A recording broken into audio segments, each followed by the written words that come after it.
Hey everybody, this is Brian, and if you've been paying attention, this is video 3 in our Java series. Today we're going to talk about the Java project. So we have Eclipse open. If you don't, go ahead and open it. Remember the last video we covered how to hide and restore the different elements.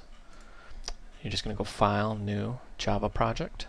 Now you notice there's a whole bunch of other stuff in here. Eclipse is not just for Java. You can have just about any language in here. Eclipse is a plug-in framework. So you may be talking to your friends and like, oh yeah, I code Python in Eclipse, or I code C++ in Eclipse, but for these tutorials we're just going to cover Java. So just go Java Project, and let me bring the window down here. You're going to want to give it a project name, and this is the workspace. You're probably prompted for this when you started Eclipse. For this we're just going to call it Test. Notice how it automatically appends the project name to the end of your workspace. Your workspace is just your files, where they're going to be stored, how it compiles it, etc., etc. Use an execution environment. We're going to use Java 1.6. As you can see, I've got quite a few installed. You could use a specific runtime environment. You could use a default. There's a lot of options in here. A lot of these really won't make any sense to you. Usually I just hit finish, but you can hit next and actually explore the interface a little bit and see how it's going to lay it out. There's some additional options in here you might want to look into and explore, but like I said, we're really just going to whip through this and we're going to just hit finish. But I wanted you to see some of these items. Like libraries, you can include additional libraries, order and export. Just hit finish, trust me. Now, you notice in your package explorer you have this new thing called test, but there's nothing in it. We just made a project. But now we have to add something to our project. So we're going to enter a class. And you see how it says package default source folder test source. Test is our project name. SRC is short for source. This is a subdirectory it automatically provides for you. Package name. Now you see this little icon, content assist available, control space. So you can just press control space. It's not working on mine, but it'll sometimes help you. A package. What is a package? A package is a naming convention. Let's say you want to create something called a cat, and your friend wants to create something called cat. If you have those in the same project, you're going to have what's called a naming conflict. You can't have two classes of the same name. So you have to put them in different packages. For this, we're going to leave it as default. We'll cover packages later. I just wanted to let you know it exists. So what's a class? A class is a blueprint. That's what we're going to be making, is a blueprint. We're going to call this start. And you see down here, which method stubs would you like to create? We're going to just tick this little item that says public static void main string args. Cover this in just a minute, so just kind of follow along with what I'm doing. Leave constructors and superclasses blank, inherited abstract blank. Just go ahead and hit finish. And you see it generates some code for us. And now over in our package explorer we have a default package and start.java. Let me actually restore that so you can see. So here's our project, here's the source subfolder, here's our package, which is default, and there's start.java. Now these are the libraries we're using. These are all added behind the scenes. You don't have to add these. They're provided automatically. Java is considered a rad language. By rad, I don't mean it's cool, although some people think it is. I mean it's rad, R-A-D, or rapid application development. You can make an application much faster than you could in a traditional language like C++.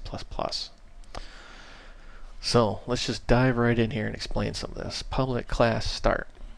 You can see these brackets. This is a bracket language. It's a lot like C, C++.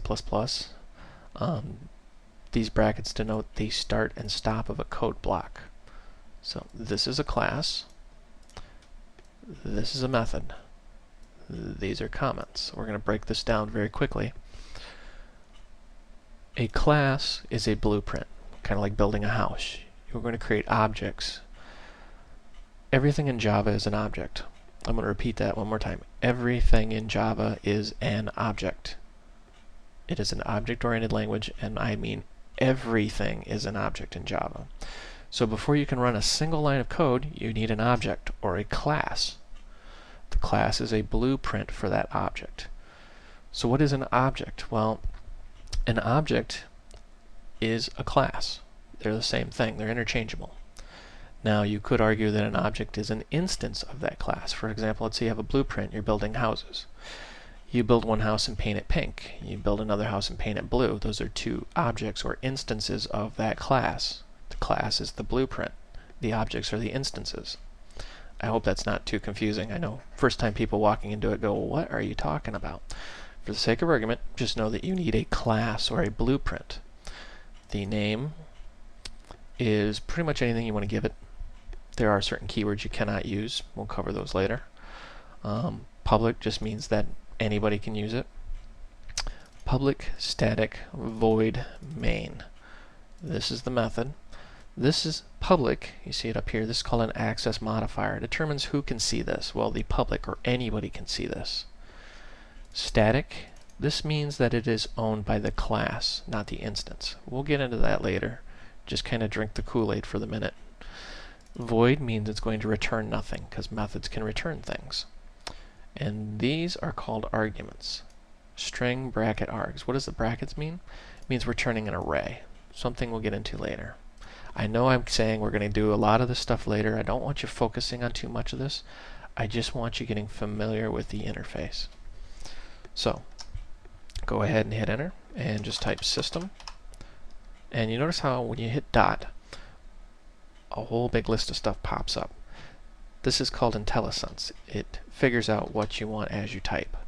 So do system.out.println, short for print line. And at any time you just hit enter and it'll add the code for you.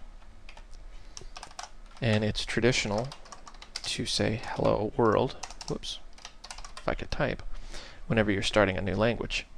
So we're going to do the obligatory hello world program. Now you see some little icons here, like to do. Eclipse is a dynamic IDE, meaning you can actually take sections of code and collapse them. They still exist, you just collapsed it. And you can add to-dos or little notes. So you can see, oh yeah, I've got an auto-generated stub method here. You could say, you know, wash my car. Whatever you wanted to put here. To do, wash my car.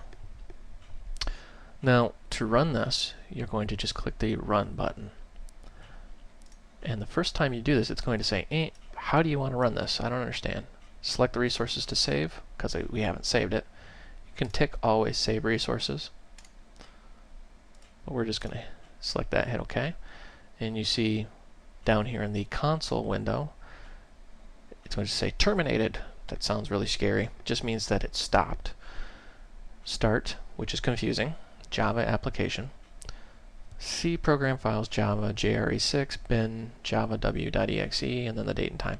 This is the actual program that's executing your Java file, these start.java. You see there's our hello world. So what happened here? I'm running out of time here, so I got to quickly go through here.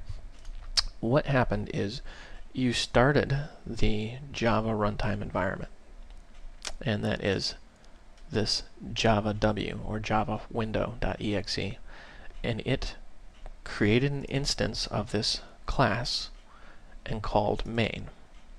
And inside main we have our system out print line, which prints to the console of hello world. So is any of that confusing? You bet it is. Why? Because it's a new language. So stick around, watch our next tutorial. We're going to be going over classes in depth about what they are and why we need them. Thank you for watching. I hope you found this video educational and entertaining.